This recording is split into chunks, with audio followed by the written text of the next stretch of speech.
indah di ujung Sumatera. Alamnya yang kaya membuat Aceh menjadi penuh dunia.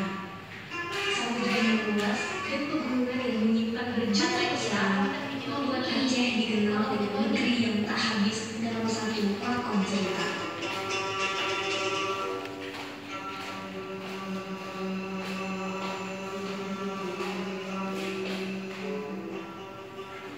Aceh negeri tersebut, hasil perburuannya selalu menjadi incaran bahkan sejak ratusan tahun silam.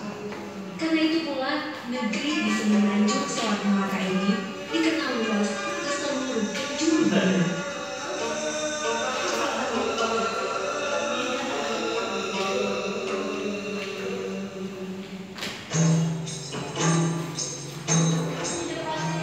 Sejarah panjang negeri Serambi Mekah ini juga tak kalah menariknya.